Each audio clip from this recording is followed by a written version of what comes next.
surface before a third party is invited to the doors. You are right, Sunil. There is a lot of transactions where the vendor due diligence is done, and why I mean the seller does that, but not necessarily the buyer will rely on the vendor due diligence. Buyer will still do the due diligence, but at least what vendor due diligence does tells you what exactly are the issues, what issues you are likely to face, and how are you going to address them. So you are aware of. Sometimes even the seller may not be aware what exactly the issue is, or there's a litigation, or there's a contingent liability, or indirect tax issue, or whatever. So at least, so my mind is very helpful, whether you do mock due diligence or vendor due diligence or whatever. But that's growing. And sometimes to cut short the time, also the vendor due diligence is done. And sell side always tries to convince the other side that you rely on this and we spend by this. In your experience as an investor, are you seeing many deals being called off at the stage of due diligence being, the reason for such call off? Because up till that stage, maybe the issue was not brought up, but once you went into the details and you saw something which was either wrong in the contracts or in the financials, and at those stages the deals are called off. Are there many instances which are coming up in your evaluation? I think the sophistication of both buyers and sellers has kept on rising over the years, and therefore, there are no number of transactions where these issues crop up. At the same time, there are no number of solutions for such issues, and at the end of the day, a lot of those solutions are embedded in the price adjustment. So it's not that this is a new phenomenon, but I think it's like this. There were probably people dying from cancer before cancer was discovered or recognized as a major disease, and now we feel that it is much more so. So I would not say that more number of transactions are being aborted, but I think it is a good thing that whoever is doing the transaction is dealing with the known unknowns and the unknown unknowns, rather than dealing with both of them being unknown. My next question is regarding these family-owned businesses. When you are looking at such opportunities, how emotional are these promoters about their, first of all, divestment or about the pricing? Because sometimes these emotions outcry the economics of the transaction. So, in those cases, are you coming across many cases where emotions take a front seat as compared to the economics? So, my perspective there is that I will widen the question. It is not just emotion, it's not one E, it is three E's. One is ego, one is emotion, and one is expectation. All these three E's become a hindrance to a transaction. However, I think that most businessmen are businessmen, or most entrepreneurs are entrepreneurs for a reason. They are commercial, they are driven people, they are mature people, they have learned to win and to lose both. So, even though you may be emotional at a point of time, you are not going to be emotional forever. Even if your ego comes in the way at a point of time, it's not going to come in the way forever. And I think the transaction drivers and the transaction environment are both very, very critical for these three E's to be addressed. And I think both the corporates and the investors are maturing and they are handling it better than they used to. And to repeat the point that I made earlier, the new breed of entrepreneurs and promoters and management teams are far less emotional. In fact, I am also seeing that when we look at the family-owned businesses, the young generation which is coming as a second or third generation, they are quite open. Let me just give you an example. Recently, we were looking at a family-owned company. Over the last couple of years, the youngsters were insisting to the parents that they want to go for a management consultant to guide them about how to save cost and the next phase of growth. and there was huge amount of resistance by the seniors till now. And now we see last year they agreed to the proposition, and there was after they appointed a management consultant, there was a substantial change in the cost pattern because a lot of suggestions which were brought to the table got accepted by the younger team, and the results were seen. So now seniors are saying we should have done this earlier. So I see your point that the current dream is now much more matured, and they are able to put forward their point much strongly as compared to maybe what 2-3 decades back we were seeing. Yeah, please. Sujal, if I may add, what we have seen in the last 10 years, the significant change in the attitude, as Upal was saying, the attitude of the promoters. When I started at banking, if I had to go to someone and say, you are not doing well, why don't you sell your business? He will virtually throw me out from the group and he said, who the hell are you to tell me I am doing right or wrong? I mean, that was the emotional attachment. Today, if you go with a logic to a promoter and say this doesn't make sense for you or this makes sense for you, believe me, he is very unemotional. He is very receptive to your idea. At least he will listen to you, whether he will implement, agree, disagree, that is the situation. But he is not, sort of in the same frame of mind as he used to be. But who the hell will tell me that I am not doing well? So there is a great amount of realization among the promoters that emotions beyond a point don't add to value, and if they are unemotional, perhaps they will be better off. The second change which we are seeing is that many promoters who have been in business are realizing that if next generation is not in their view competent enough, then they don't want to leave the business behind for them, and they say, let me find the solution and let me leave enough money for them to enjoy life, but not the business which they will destroy. Ajay, you were So, just to add what you said, one in our view, I think what is also coming up is a survival issue. Lot of promoters who hitherto were living a protected environment with, with saying that I am king in what I am doing, are realizing that with India becoming more and more global, the compete and the risk of getting completely wiped out and becoming a history is very high in a lot of businesses. And the only way you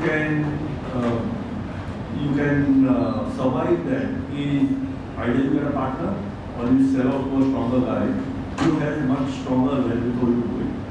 And similar to what Raj just said, between year 5 up to 5 years before, when we would tell the guy, he would think talking total bullshit and I know it all. Things have changed drastically. They are very much more open to listening, and I think it's necessity mother of all invention is what is showing here as far as this. Okay, then we come to a very important aspect. Raj, this question is first addressed to you, and then I will repeat to both the learned speakers. One is the issue is on corporate governance. Now, particularly when you are looking at a transaction where it's a closely held environment, the level of governance, the kind of compliances which are required are not generally in place, not intentionally. Many times it is by ignorance also. So, giving them the benefit of doubt, it is not something which is done intentionally. So, in that case, one is whether the pricing gets impacted substantially, or are there any viewpoints about delaying a transaction till the time they put their house in order? Generally, how they are addressed, particularly when you see a governance issue in a company, in a target company, so to speak. So governance is very, very important. It depends who the buyer is. For some people, this is the most important issue. For some people, they look at practically what seller has been doing, why he has been doing, what is the reason why he was doing, was it by design or accident or whatever. Can they be addressed? Because if I am going to acquire that entity 100%, then as long as I don't carry the past liability, I can change the governance structure. So it's easy. But if I am going to bag with him as a joint venture partner or something, then obviously that creates a problem. Governance is also the mindset issue about the person. But what we have seen in the last few years, that more and more people are realizing that adopting a shortcut may help you in short run, but doesn't help you in long run. ever since the private equity investors, post implementation have started coming to India and probably better person to answer that. There is a realization that if you are doing business the right way, there are more investors who will be willing to put in money with you, and sort of you can grow much faster. Even when we were talking over lunch about the SME exchange or whatever fewer companies are listed, but that's also paying, on the same SME people, who used to do a little bit of shortcut here, save tax here, save this money there, they're saying that if I list the company and if my governance structure is better, maybe I'm creating much more value. So, it's a direct correlation. There are enough studies done all over the world how the governance and the value is correlated. I think there's a lot of realization that let's do the things right. Super, like your views on this subject, mainly connected to related party transaction in a family owned companies, where where there could be some question marks on the real nature of the transaction vis-a-vis what they have shown in the books of. So I think most investors have reached a stage where governance is now table stakes. Without governance, there is no transaction. It's not about a price or a value adjustment. Secondly, governance is, as Raj was saying, is a mindset. More than probably a mindset, it's a culture. So if you have built an organization or a business on the basis of a flawed culture, then nobody wants to buy it. So it is not that you are impacting price, you are in fact impacting sellability at all. And when we talk about impact on valuations for businesses with poor governance, I think we are missing the point. It's not that if you've done something wrong to the extent of 1 crore, the value will be reduced by 1 crore. The value will, given the multiples that are now, that the market is now giving to good quality businesses, given the differential valuation that poor capital allocation or poor governance is getting as compared to the good businesses, I think there is a very strong incentive for all businesses to move towards the right governance. And the tolerance levels, both from a regulatory standpoint as well as from the buyer standpoint, of any misgovernance, whether intentional or unintentional, is now zero. So ignorance is no longer an excuse that you can give. It's either right or it is not right. Yeah, so I just to add what Utpal just said, a lot of cross-border transactions that we have been doing of late. Two things they become very important other than normal governance and whatever is they conduct a specific FCPA audit, which is foreign current practices, and which is zero tolerance.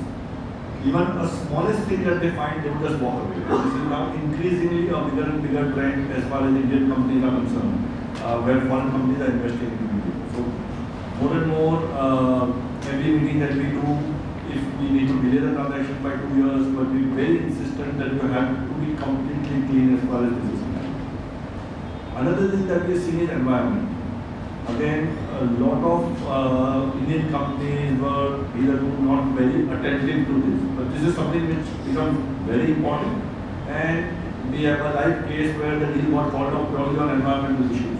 Because foreign companies coming into India, it's not about issues you face in India, but globally, you get re-rated, the kind of impact that you face. Nobody wants to take that kind of a risk as far as this. I think this.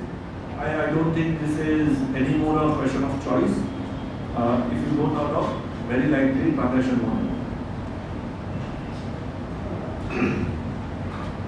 So, Raj, one more question now in the implementation front, which is a very important aspect. Even if you do a corporate restructuring, conceptualization, then documentation, process of conceptualization, what we are seeing is that so many of such transactions ultimately fail because of poor implementation. Whether it is poor implementation on account of the different cultures, employee-related reasons, or financial indiscipline after the acquisition. So implementation, how important it is, and are there, when the investment maker typically takes this up as an assignment, are you also part of the implementation stage, and to what stage you hold the hand of the promoter after the transaction is consummated? So while we conceive a transaction or conceptualizing the transaction, we obviously see what it does to the company in the long run. But as an investment banker, the role stops when the transaction is concluded, and thereafter is the operating management who carries forward. So it's not that we will hold hand and sort of, in that sense, not really. But obviously, when we are advising the client, we have to advise him why this transaction makes sense for him in the long run. And we will make certain assumptions. Those assumptions could be with regard to the operating efficiencies, could be the cost savings, could be anything of that sort. But ultimately, it's the management who has to implement and carry it forward. And as you were trying to hint, not necessarily that whatever you plan at the time of acquisition comes true. That's the reason why a lot of M&A fails. Sometimes M&A fails because of the soft issues. For example, Chrysler's Mercedes merger, the transaction, $36 billion, was miserably failed for the simple reason that they couldn't integrate the two cultures, which was the very basis that, because of the cultural integration, and they will reach out to the different set of customers and things like that. Or eBay transaction, or even the free transactions in India. So it's very important what assumptions you are making for that particular transaction, or when you are taking a particular corporate restructuring step, what you have done really, how confident you are, but ultimately it's management. I mean, in lighter way, I can say if you are buying a second-hand car, you can go with the driver, you can take a mechanic, you will feel outside, inside, if the engine looks good, it's all good. Car, how long you will drive? 20 kilometers, 30 kilometers, 40 kilometers, runs fine. And you say, okay, let me buy. But you will face the real problem only when you use it for a longer period of time. So M&A, sort of implementation is very, very critical. But no investment banker holds hand for that. So let me clarify that. When we see Indian companies acquiring outside India, apart from the differences, cultural differences, and those points which we discussed, are you seeing a major cost addition when they acquire a company for say $100? Do they have to top up with further amount of investment just to meet the local requirements of either local regulation or a local pension requirements, or many times local statutory dues, which was maybe not adequately funded in the target company? So are you seeing a lot of top-up being required? So when they are acquiring, the target was to invest only 100, but they end up spending much more because once they start operating in the different geography, they find that it is creating a lot of further incomes. Generally now, most cases, and we corrected on the diligence part earlier, and it becomes a pretty integral part of a cross-border buyout, where you would have someone look at it in terms of all potential liabilities, whether they will be accounted for. Having said it, not possible that nothing comes which is over and above that. But generally, we haven't seen a major thing. I mean, we will always have one-off cases like Tata Steel, Chorus, where it is less of a issue that we are talking about in terms of accounting or liabilities, but it's a business cycle issue where having bought a company or a large company, if the cycle turns against me and operationally it doesn't go cash, and because of that which the liabilities pile up, that's a totally different issue in terms of me. However, one thing that which and it's a no rocket science, when Indian groups acquire companies outside, one of the key things that they look at is other way around as to how can I cut costs going forward. to try and make it more profitable, either by moving some part into India or cutting down some high cost resources and substituting some talent from India who would be able to do it over a period of time. The recent changes which we are seeing in various treaties, are they making a major impact on these transactions? Or are they likely to make a major impact on such transactions? If I would be the right person on this, but yes, certainly I think they will. There are a couple of things which already have started showing is cross-border, and when not only it is like exchange of information, what's happening with tax office being much more now able to get information which earlier they never had access to. Things such as CAR, which is expected coming on 1st April, which would make pure tax related structuring questionable, or changes in the treaties which earlier people used to take advantage of and is no more an issue, is no more available. What in our view, most investors or corporates or the promoters that we meet, if they have to pay tax of the profits that they make, I would think most, and when I say most is really above 90%, would not mind paying tax out of it. What they are really worried about is certainty and a harassment value, saying that, okay, if I go clean, thereafter if I'm further scrutinized, it just gets into a major, and that's a major worry as far as foreign companies are concerned, because with transfer pricing provisions, with CAR provisions, there are so many handles in front of tax office, and historically our tax offices have been known to be aggressive, and that is something which is a major worry. So I don't think regulation changes would impact so much. Of course, it will impact some pockets who did something specifically for getting a benefit. But what really would help is, along with that, if you can get a certainty. So, right. Now the next question is, I think will interest all of us a lot.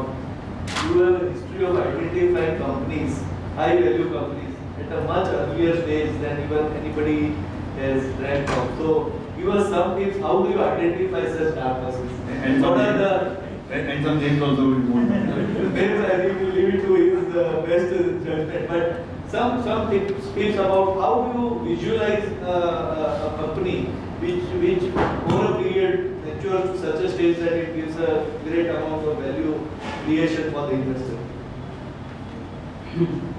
First of all, like on a cigarette pack, where smoking is injurious to health. In the same way, tips are injurious to health. So we should keep that caveat upfront. Having said that, I think people know about our successes. Unfortunately, they don't know about our lemons as well. And I can tell you, we've had our share of lemons. Having said that, there is no secret at all. There is this great book called 100x. The person who written it is a guy called Thomas Phelps. He says you should have the vision to see, the courage to buy, and the conviction to hold. It's not the buying and the selling which gives you the multivalues. It is the holding tight which gives you the multivalues. But the problem is, if you're holding tight the wrong horse, it doesn't help. So you hold tight the right horse.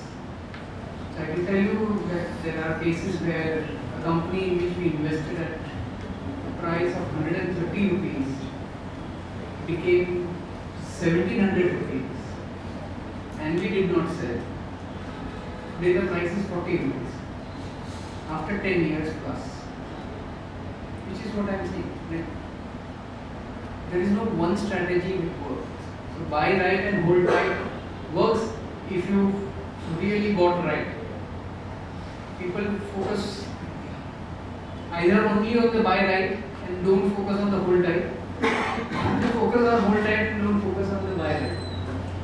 So I wish there was a simpler formula which I could share with everybody, and so on. At least that would have prevented us from making the mistakes that we have made. We've seen that, most investors think about wealth creation. They forget that the wealth creation is actually a function of the value that the company that they invest in creates. The investors think that I am the genius who bought this stock and have made money. It is actually the genius of that company's management team or the promoters which has created that value in which the investor has participated. So we have to treat it with respect. Second is that value creation is very difficult, but value destruction is very easy. So you can create value for a few years and then destroy it in a few minutes. So you have to be actually more sure that this management or these promoters will not destroy value. If you can be sure of that, then the value will get created. Maybe at a faster pace or a slower pace, but a value will get created. So we are far more scared of that value destruction step than in trying to aspire for that value creation step. We of course aspire for that, but we are fatally scared of value destruction. The next thing that I would say is most investors get wedded to the good performing stocks. So when you buy right and hold tight, what comes then? Eventually, we have to recognize that we are all investors with a finite time horizon. None of us has infinite time horizon. And what I've seen over the years is a lot of us miss out on that selling part. And sometimes on that selling part, you can be right temporarily, but you could be wrong, substantially wrong in the long run. So that selling is also an art, and which is dependent on the quality of the stock that you bought. And while we can keep discussing all of this, the one thing which is never ever discussed is the portfolio weights. You can buy the best stock in the country, and if it is 0.1% of your portfolio, it doesn't help. So when you buy right, buying right is not just buying the right stock, it is also buying at the right price, and it is also buying with the right weight in your portfolio. And right weight does not mean 100%, because that is disproportionate risk as well. So buy right has many connotations, hold tight has many connotations. One must be aware and cognizant of those things. The value is created not by numbers alone, increasingly. The value is created more by intangible or softer factors, as one of my colleagues on the dais mentioned. And I think the ability of most investors to evaluate numbers has improved substantially over the years. And the ability of a few investors to assess the quality of the intangibles or the softer factors has also improved. But I still think that for a whole host of investors, we need to improve that quality of assessment for softer and